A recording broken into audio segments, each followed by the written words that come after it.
मुझे आपने Rajasthan coaching centre नियंत्रण और विनियम विधेयक 2025 पर बोलने का मौका दिया। मैंने बहुत सारे साथियों को सुना है, सबने अपने अपने अच्छा सुझाव दिए हैं कोचिंग संस्था और कोचिंग संस्था में पढ़ने वाले विद्यार्थी को लेकर के। मुझे लगता है कि विधेयक इसलिए लाना पड़ा कि पूरे प्रदेश में बहुत सारी ऐसी घटनाएं हो रही जिनमें हमारे नौजवान, आने वाला देश का भविष्य आत्महत्याएं कर रहा है। तो इसको लेकर के ये विधेयक लाना पड़ा।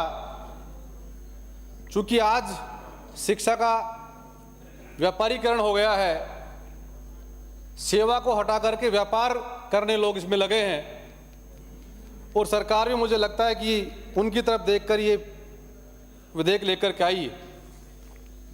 माननीय सभापति महोदय, कोचिंग सेंटर बच्चों की जिंदगी से खेल रहे हैं, कोचिंग सेंटर डेथ चैम्बर बन गए हैं। ये मैं नहीं कह रहा, ये सुप्रीम कोर्ट कह रहे हैं। माननीय सुप्रीम कोर्ट ने कहा, जब दिल्ली में बरसात के समय बेसमेंट में चल रही कोचिंग में हमारे उस नौजवान जो पढ़ने के लिए आया, आईएएस बनने के लिए आया, लेकिन उस कोचिंग में बेसमेंट में पानी भरने उसकी जान चली गई। यहां भी मोटा मोटी मुझे लग रहा है ऐसा ही कुछ आप लोग बना करके लाए हो। केंद्र सरकार, आप ही की सरकार का एक इंजन जो कहता है कि 16 साल से पहले बच्चे कोचिंग में प्रवेश नहीं दिया जाए, आप कहते हो कि 16 साल के बच्चे को प्रवेश दे दिया जाए। स्कूल में तो आप कहते हो कि 6 साल का बच्चा पहली क्लास में जाएगा, लेकिन कोचिंग में जाने के लिए आप उसको कहते हो कि 16 साल का चला जाएगा। फिर आप कौन सी आत्महत्या रोकने की बात कर रहे हो, कौन से इस बच्चे को पढ़ाने की बात कर रहे हो? माननीय मंत्री महोदय, मैं आपका ध्यान आकर्षण करना चाहता हूं कि अगर आप, हम सब लोग चाहते हैं कि इस प्रदेश के भविष्य नौजवान साथी आगे बढ़े, आत्महत्या ना करें, तो हमें 16 साल की जो इसमें फाउंडेशन लेकर के इसको हटानी चाहिए और कम से कम 20 साल का, 18 साल का बच्चा उस कोचिंग में जाए। आप देखिए, 6 साल का बच्चा पहली क्लास में जाएगा और फिर 10 साल बाद वो कोचिंग आप उसको भेज दोगे, वो 8 घंटे स्कूल में पढ़ेगा और उसके बाद 5 घंटे कोचिंग में पढ़ेगा। कोचिंग में पढ़ने के बाद किसान के बेटे और बेटियां पढ़ने के लिए जाते हैं, कोटा और जयपुर में पढ़ने के लिए आते हैं।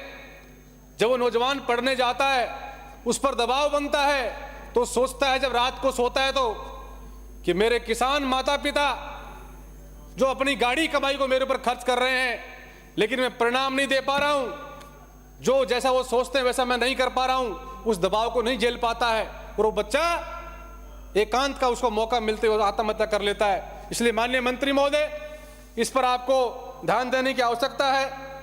मैं इसलिए कह रहा हूं कि इस चीज से केवल किसी को फायदा होगा तो कोचिंग संस्थाओं को होगा। आप संस्थाओं को फायदा क्यों देना चाहते हो? ये संस्थाएं हैं, किन लोगों की हैं? कौन लोग इन संस्थाओं के पीछे हैं? कितने बड़े लोग हैं? क्या इस सदन में बैठे हैं? क्या दिल्ली के सदन में बैठे हैं? उन लोगों को फायदा पहुंचाना चाहते हो? माननीय मंत्री महोदय, इस प्रदेश के नौजवान को फायदा पहुंचाइए, इनको नेताओं को फायदा मत पहुंचाइए। प्रदेश का नौजवान को फायदा मिलेगा तो जरूर प्रदेश आगे बढ़ने का काम होगा। माननीय मंत्री महोदय, आपने इसमें क्लोज डाला है कि जो 50 बच्चों का ट्यूशन करवाता है वो भी रजिस्ट्रेशन में शामिल होगा। इसका मतलब ये हुआ कि वो अपनी दुकान बंद करके अपने घर चला जाए, और जो बड़ी कोचिंग सेंटर हैं, जो हब बने हुए हैं, इस राजस्थान के किसान का खून चूसने का काम कर रहे हैं, उनको फायदा देना चाहते हो आप लोग। इसलिए इस फाउंडेशन को हटाया जाए। मैं ग्रामीण परिवेश से आता हूं, मैं भी गांव में ट्यूशन मैंने लिया है। 50 बच्चों को गांव का टीचर पढ़ाते हैं गांव के अंदर, आप उनको बंद करवा करके उन सबको जयपुर की और कोटा की बड़ी कोचिंग में भेजना चाहते हो। इसलिए इनको, आपको इस फाउंडेशन को हटानी पड़ेगी अगर आप चाहते हो कि प्रदेश का नौजवान पढ़ लिख कर आगे बढ़े। आप नहीं चाहते तो अलग बात है। माननीय सभापति महोदय, मैं आपके माध्यम से जो क्लोज 13 के 4 नंबर क्लोज की मैं बात कर रहा हूं, फीस की उसमें चर्चा करी। सबसे मोटा कारण है फीस।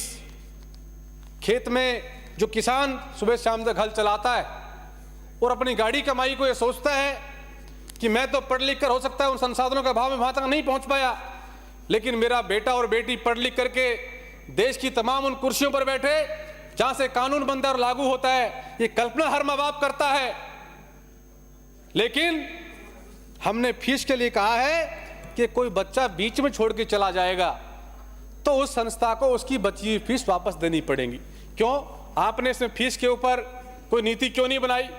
फीस को लेकर के कोई कठोर काम आपने क्यों नहीं बनाया इसके अंदर कि फीस का निर्धारण होगा?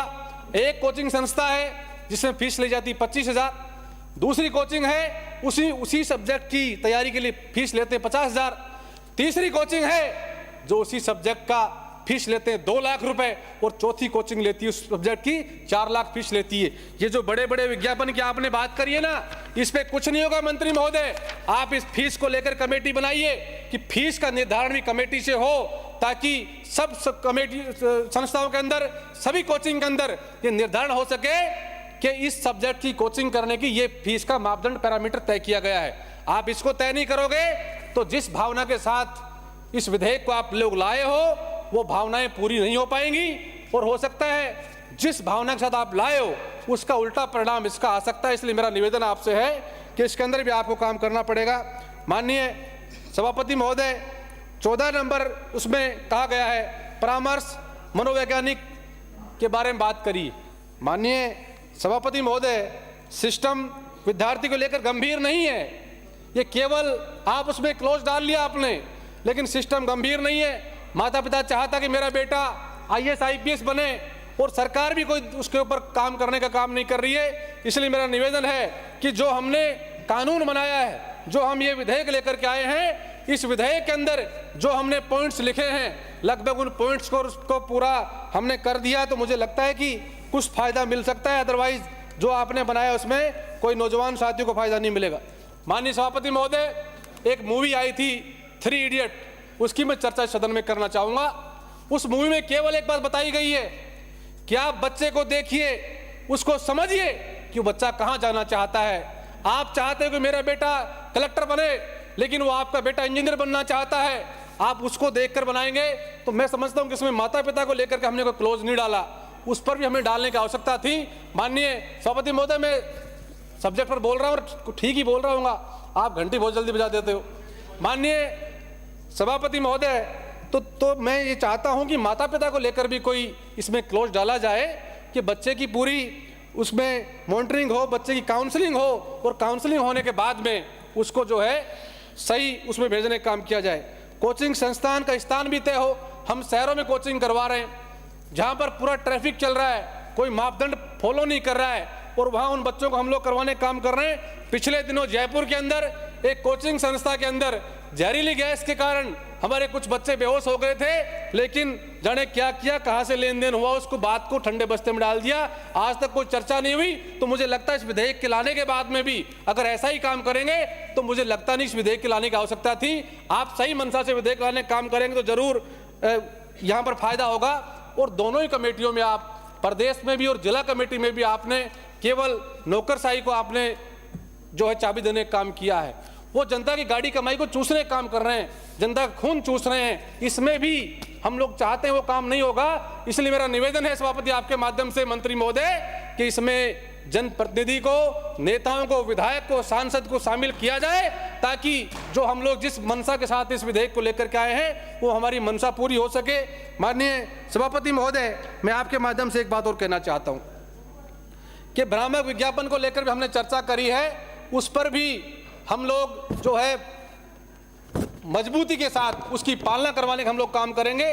तो जरूर ये जो भ्रामक प्रचार करते हैं कि आपके बेटे को हम IAS बना ही देंगे, जैसे आप इसमें कोचिंग में भेज दोगे, तो ऐसे प्रचार जो कर रहे हैं, विज्ञापन लेकर के आ रहे हैं, उनको भी जरूर आप लोग रोकने का काम करेंगे।